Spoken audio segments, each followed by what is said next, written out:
We are here to document the lives of people living in Alaska. The harsh reality is the environment we're up against. It makes it tough to do our job. Get out of there! Working on life below zero can be very dangerous.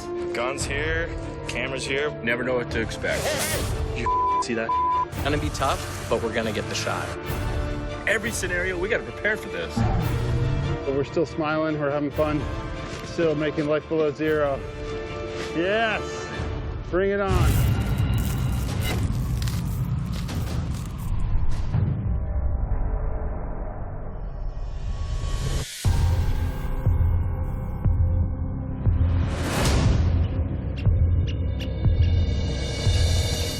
We are wrapping up our episode with Jesse, and he's just going to be clearing out some trees. But I think to make it interesting, we are going to have a quick GoPro time-lapse setup. We are just trying to figure out the best way to cover it, because once you cover one or two trees, we want to show maybe a nice little time-lapse of Jesse cutting trees, which we've seen a lot on Life Below Zero, a lot of tree cutting. So it's kind of unique to try to figure out maybe just how to do it a little different each time. So the idea of a time-lapse is not to interrupt the flow. It's a great way to tell a story of someone clearing a space. I've filmed probably 5 years of people cutting down trees on Life Below Zero. We're always trying to think of just something different. At some point I'll put the drone up and we'll cut the trees. We'll put a GoPro on the saw, we'll do all that. So this is just a different way to just capture a different look to it. We're working outside all the time, and we cover it a lot, but variety is important to kind of make it more dynamic. You know, you can see someone chainsaw a tree a million times, but the more we can do with different angles, different camera placement, just getting creative and doing our best to make it look different each episode. So he's going to be able to reach up to here, those branches.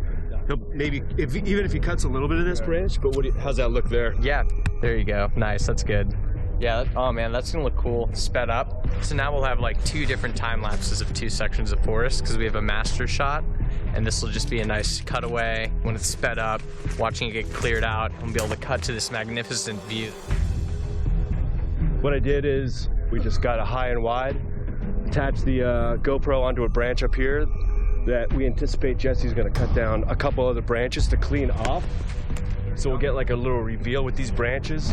The beauty of this is that we have another GoPro in the back. We have 2 time lapses that the editors can choose and pick from. It's gonna be tough, but we're gonna get the shot. A little extra effort goes a long way. It definitely takes a certain breed to film up here. Half the battle is the ingenuity and being innovative and creative.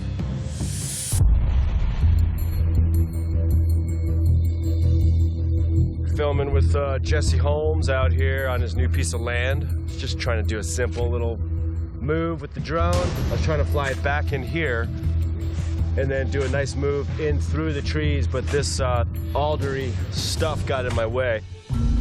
The typical thing of trying to fly a drone in the trees and looking at the screen and not knowing exactly where your drone might be. Yep, one broken prop. Most valuable thing in this whole drone is the gimbal. This is the gimbal, it's very fragile, but that's fine. There we go. Big integral part of our show right there. Gives a whole different element to the shot, to the angle. Showing Jesse walk around, it's one thing, but showing an aerial shot or shoveling snow in a cool location, you're trying to showcase Alaska and how beautiful it is, and this is a key part to showing all that, so. Fix is no big deal. Drone itself is gonna be completely operable. And slight delay, no big deal. We're good to go. Moving on. You never know what to expect out here. From changing weather to equipment failure, we have to be ready for anything.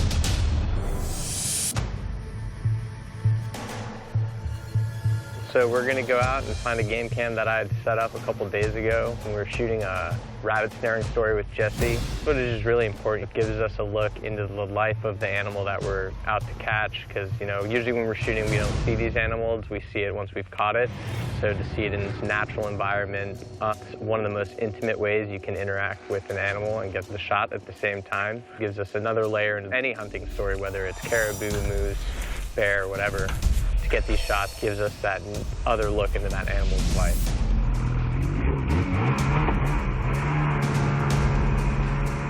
Just by snowmobiling up here, you can tell there's a lot of fresh snow.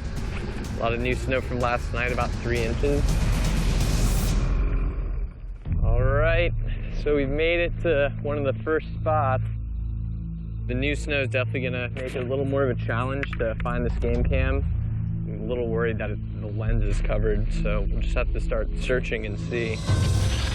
So when I set the game cam up originally, it was uncovered, but kind of hidden at the same time, so animals can't notice it too much. There's been a lot of recent wind loading, which means the wind has been pushing the snow into new areas, and on top of that, it snowed about 3.5 inches the other night, so I'm kind of thinking the camera's gonna be buried, so we're gonna have to do some digging, unfortunately. All the former rabbit tracks are covered up. Nothing's been through here, so that kind of makes me think we might not see something, or that the whole camera's covered up. The wind would have triggered the sensor of the camera, so we could have a lot of shots of just snow falling and no rabbits. So I'm hoping that the lens is uncovered and that we have at least a couple shots of some rabbits. I might have just nestled it. It's in this area. I'm gonna start looking. Because if we can't see it already, oh, look at that. Look at how covered that is too. Maybe next time I'll mark it. Glad we found this. I get to keep my job. That was pretty lucky.